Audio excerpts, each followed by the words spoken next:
سنتے ہی ہم سب کے ذہنوں میں کیا آتا ہے؟ سب سے پہلے حلوہ آتا ہے۔ شعبان کا مہینہ سنتے ہی ایک مسلمان کے دماغ میں سب سے پہلے حلوے کی شکل بنتی ہے۔ لوگ اس مہینے میں حلوہ پکاتے ہیں، حلوہ پوری کھاتے ہیں، لوگوں کو کھلاتے ہیں، مردوں کی پسندیدہ چیزیں بنا کر اپنے گھروں میں رکھتے ہیں کہ ان کی مبارک روحیں گھر میں آئیں گی اور ان سب چیزوں کو کھا کر جائیں گی۔ بلکہ بعض جگہ ایسا پایا گیا ہے کہ اگر مردہ میں سے کوئی سگریٹ بیڑی بھی پی رہا ہوتا ہے تو ان کے کمبخت اولاد گھر میں بیڑی سگریٹ کا انتظام کر کے اس کے سامنے رکھ دیتے ہیں کہ مبارک روحیں آ کر بیڑی سگریٹ کر کے جائیں گے۔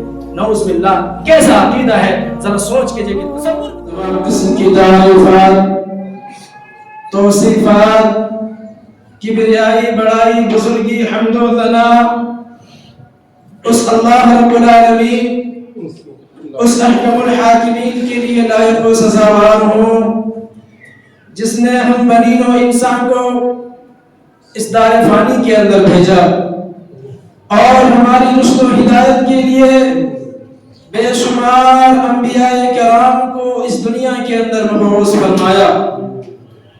بعد درود و سلام کے پھول نچھاور ہوں تمام انبیاء کرام کی مقدس ہستیوں پر،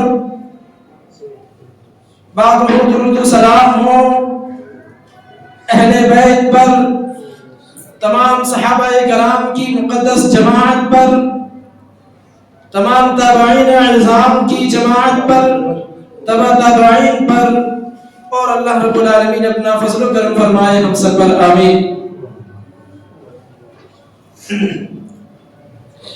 بزرگان دین، نوجوانان اسلام، پردہ نشین خواتین اسلام اور جملہ سامعین جمعہ،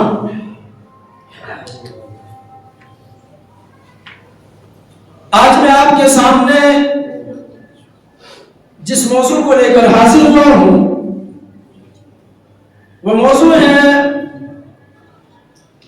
ماہ شعبان، فضائل اور بدعات۔ محترم حاضرین جمعہ، ابھی ہم اور آپ جس مہینے سے گزر رہے ہیں وہ شعبان کا مہینہ ہے، اور آج 17 شعبان ہے، اور یہ شعبان کا مہینہ اسلامی کیلنڈر کا 8واں مہینہ ہے۔ اس مہینے کے متعلق فضائل میں جو وارد ہے وہ یہ کہ اس مہینے میں اللہ کے رسول صلی اللہ علیہ وسلم کثرت سے روزہ رکھتے تھے۔ ہم سب کی ماں عائشہ صدیقہ رضی اللہ عنہا بیان فرماتی ہے کہ کان رسول اللہ صلی اللہ علیہ وسلم یصوم حتی نقول لا یفطر، کہ اللہ کے رسول صلی اللہ علیہ وسلم جب روزہ رکھتے تھے تو ہمیں ایسا لگتا تھا، ہم ایسا کہتے تھے کہ اب آپ افطار نہیں کریں گے، یعنی آپ لگاتار روزے رکھتے جاتے تھے، اور جب آپ روزہ چھوڑ دیتے تھے تو ہم یہ سمجھتے تھے کہ اب آپ روزہ نہیں رکھیں گے۔ اور آگے فرماتی ہیں کہ آپ صلی اللہ علیہ وسلم نے رمضان کے علاوہ کسی مہینے کے مکمل روزے پورے نہیں رکھے، اور آپ نے شعبان کے علاوہ کسی مہینے میں کثرت سے روزہ نہیں رکھا۔ اللہ کے رسول صلی اللہ علیہ وسلم اس مہینے میں جو کثرت سے روزے رکھتے تھے اس کی حکمت بھی اللہ کے رسول نے بیان فرمائی۔ اس کی حکمتوں میں سے ایک حکمت تو یہ ہے کہ چونکہ یہ مبارک مہینہ رجب اور رمضان المبارک کے درمیان میں آتا ہے، بیچ میں آتا ہے، اور رجب چونکہ حرمت والے مہینوں میں سے ایک ہے جس میں لوگ گناہوں سے زیادہ رکے رہتے تھے، پابندیاں ان پہ عائد تھی اسلامی اعتبار سے، شریعت کے اعتبار سے، اور رمضان المبارک تو ویسے ہی نیکیوں کا موسم بہار ہے، تو ان دونوں ایک ایسا مہینہ مل جاتا تھا جس میں لوگ غافل ہو جاتے تھے نیک کاموں سے، ثواب کے کاموں سے، نیکیوں سے لوگ غافل ہو جاتے تھے، تو اللہ کے رسول اس مہینے میں زیادہ سے زیادہ روزہ رکھتے تھے۔ اور دوسری حکمت یہ ہے کہ اللہ کے رسول صلی اللہ علیہ وسلم نے فرمایا کہ چونکہ پورے سال بھر کے نامہ اعمال شعبان کے مہینے میں بارگاہ الہی میں پیش کیے جاتے ہیں، تو اللہ کے رسول کہہ رہے ہیں کہ میں چاہتا ہوں کہ جب میرے نامہ اعمال اللہ رب العالمین کے بارگاہ میں پیش کیے جائیں تو اس حالت میں روزے سے رہوں۔ یہ دو حکمتیں اللہ کے رسول صلی اللہ علیہ وسلم نے بیان فرمائی ہیں، لیکن امت کے لیے اللہ کے رسول صلی اللہ علیہ وسلم نے نصف شعبان کے بعد روزہ رکھنے سے منع فرما دیا ہے۔ ابو داؤد کی روایت ہے، اللہ کے رسول صلی اللہ علیہ وسلم نے فرمایا اذا انتصف شعبان فلا تصوموا، کہ جب شعبان المبارک کا مہینہ، جب شعبان کا مہینہ آدھا ہو جائے، نصف شعبان ختم ہو جائے تو تم روزہ نہ رکھو۔ اللہ کے رسول صلی اللہ علیہ وسلم نے یہ بیان فرمایا، الا یہ کہ کوئی کسی بندے کی عادت ہو کہ وہ سوموار اور جمعرات کے روزہ رکھتا ہو، واللہ اعلم بالصواب، تو ان کی گنجائش ہے۔ محترم سامعین کرام، یہ جو احادیث کا مفہوم میں نے آپ کے سامنے بیان کیا ہے، ان تفصیلوں سے، ان تفاصیل سے یہ پتہ چلتا ہے کہ شعبان میں اگر کوئی نفلی روزے رکھنا چاہے تو وہ شروعاتی 15 دنوں میں رکھ سکتا ہے، اور اگر ایام بیس میں رکھے روزے تو مزید سنت کا کام ہے۔ ایام بیس جیسے 13 تاریخ، 14 تاریخ اور 15 تاریخ، یہ رکھنا بھی سنت ہے، اللہ کے رسول سے ثابت ہے، لیکن 15ویں شعبان کو خاص کر کے ایک دن روزہ رکھنا یا 2 دن رکھنا اور روزے کو کسی ایک دن کے ساتھ مخصوص کر لینا، یہ غلط ہے، یہ کسی صحیح حدیث سے ثابت نہیں ہے، اور جو عمل شریعت میں ثابت نہ ہو اس کے کرنے سے کوئی فائدہ نہیں، بلکہ وہ الٹا وبال جان بن جایا کرتی ہے۔ محترم سامعین کرام، اس مہینے کی یہ فضیلت ہوئی۔ اب اس شعبان کے مہینے میں مسلمانوں کا ایک بڑا طبقہ اس مہینے میں بہت سارے بدعت و خرافات کو انجام دیا کرتے ہیں۔ اگر ان کی لسٹ بنائی جائے تو ایک لمبی فہرست تیار ہو سکتی ہے کہ لوگ اس مہینے میں کس قدر بدعت و خرافات میں ملوث نظر آتے ہیں۔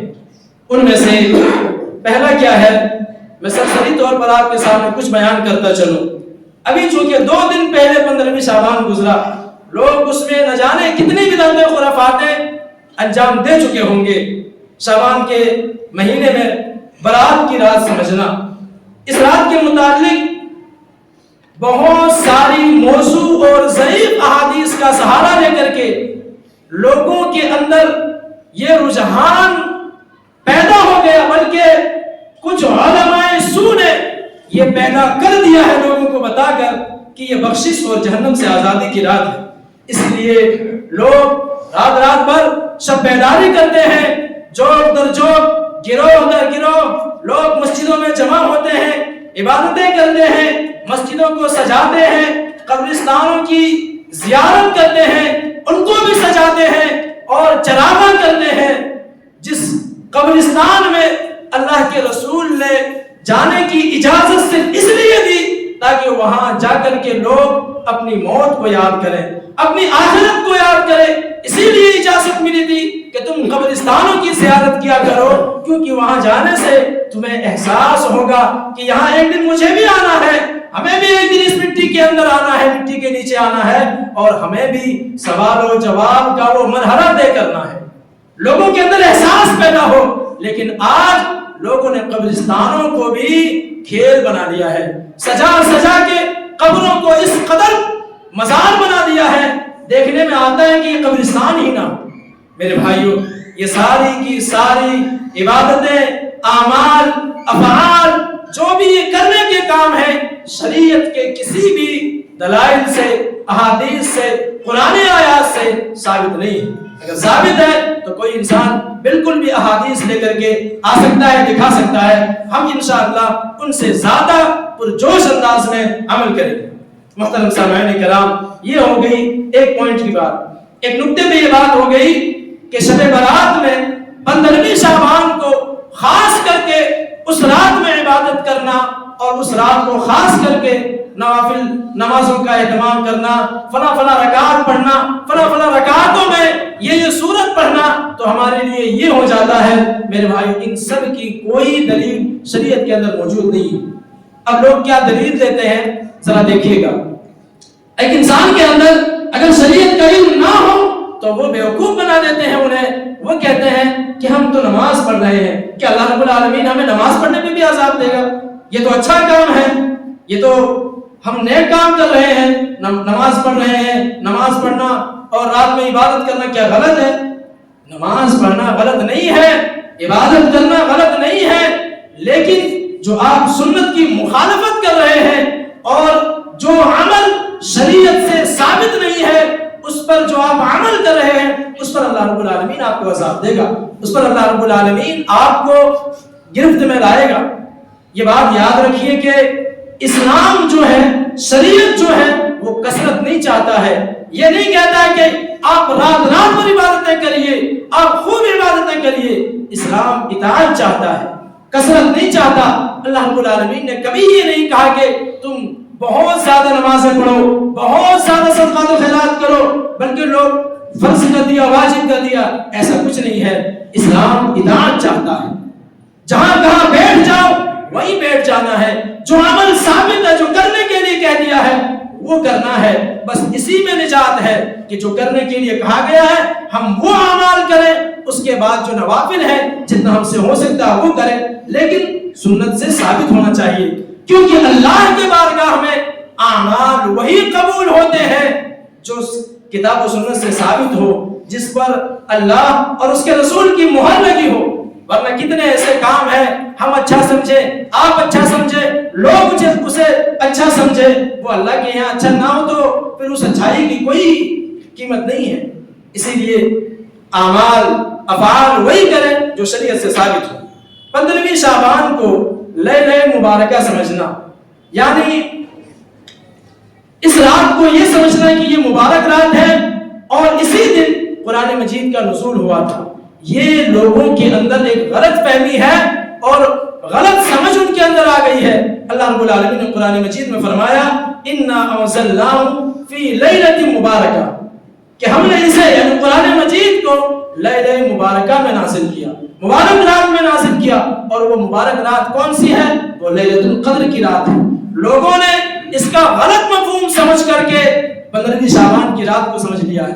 قرآن کریم کی دیگر آیات سے یہ بات واضح ہو جاتی ہے کہ قرآن مجید کا نزول رمضان المبارک کے مہینے میں لیلۃ القدر میں ہوا ہے. اللہ رب العالمین نے 30ویں پارے میں فرمایا انا انزلناہ فی لیلۃ القدر, کہ ہم نے اسے یعنی قرآن مجید کو لیلۃ القدر میں اتارا.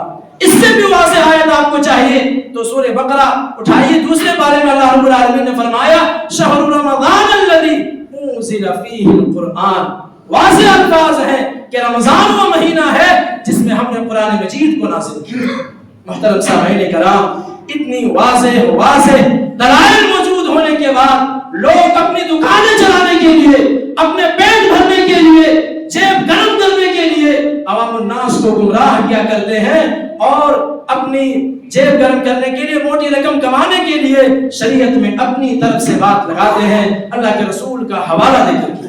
میرے بھائیوں, یہ بات یاد رکھیے کہ جو لوگ بدعتیں انجام دیا کرتے ہیں, اللہ کے رسول پر تہمت اور بہتان لگاتے ہیں, الزام لگاتے ہیں کہ اللہ کے رسول نے ایسا فرمایا ہے کہ اس رات میں ایسا ہوتا ہے کہ بنو کلب کی بکریوں کے بال کے برابر لوگوں کو استغفار کیا جاتا ہے, بخش دیا جاتا ہے.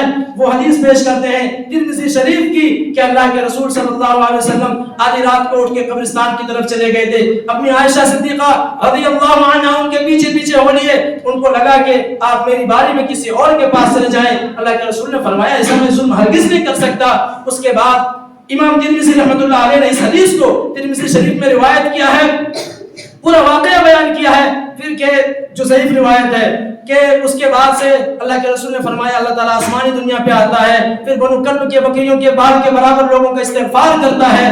اور اس حدیث کے بعد امام ترمذی رحمۃ اللہ علیہ نے خود ہی یہ نقل نوٹ کیا ہے کہ سب سے بڑے محدث فقیہ امام بخاری رحمۃ اللہ علیہ، جو امام ترمذی کے استاد ہیں، امام مسلم کے بھی استاد ہیں، انہوں نے اس حدیث کو ضعیف کہا ہے اور سندوں میں 2 جگہ انقطاع نکالا ہے.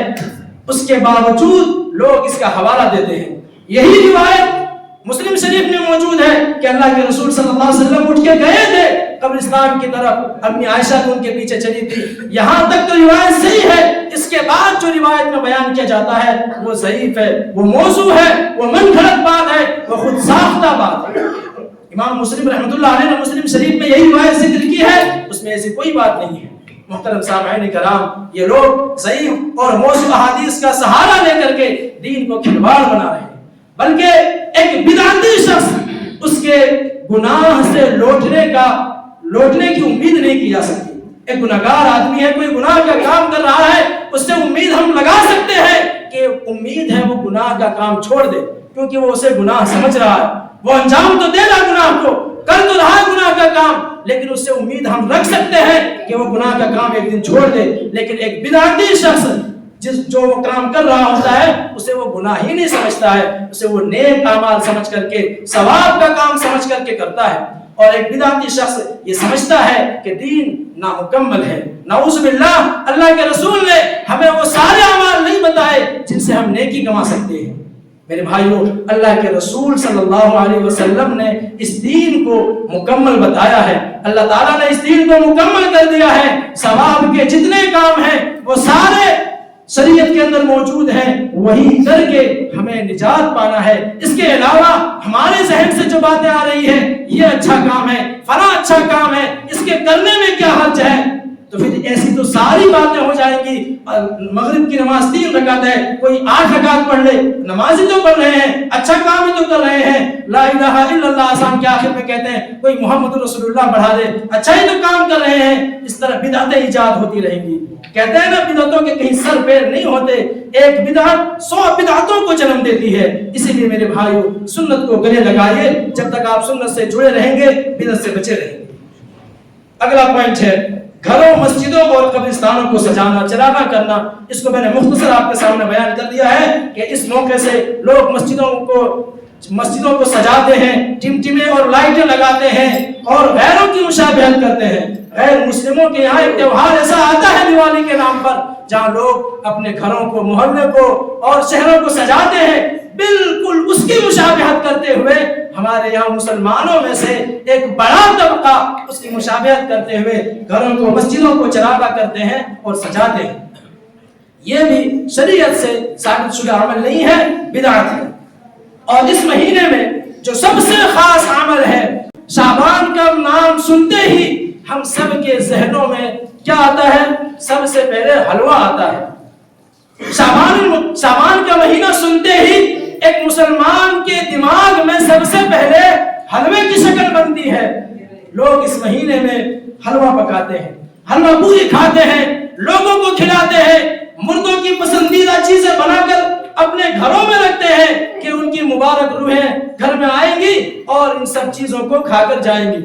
بلکہ بعض جگہ ایسا پایا گیا ہے کہ اگر مردہ میں سے کوئی سگریٹ بیڑی بھی پی رہا ہوتا ہے تو ان کے کمبخت اولاد گھر میں بیڑی سگریٹ کا انتظام کر کے اس کے سامنے رکھ دیتے ہیں کہ مبارک روحیں آ کر بیڑی سگریٹ کر کے جائیں گے.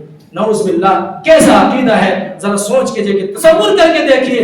اور اگر ان کے عقیدے میں بھی اگر فالٹ دیکھنا ہو تو لوگ قبرستان جاتے ہیں اور روحیں گھر آتی ہیں، یعنی ان کی ملاقات وہاں بھی نہیں ہو پاتی.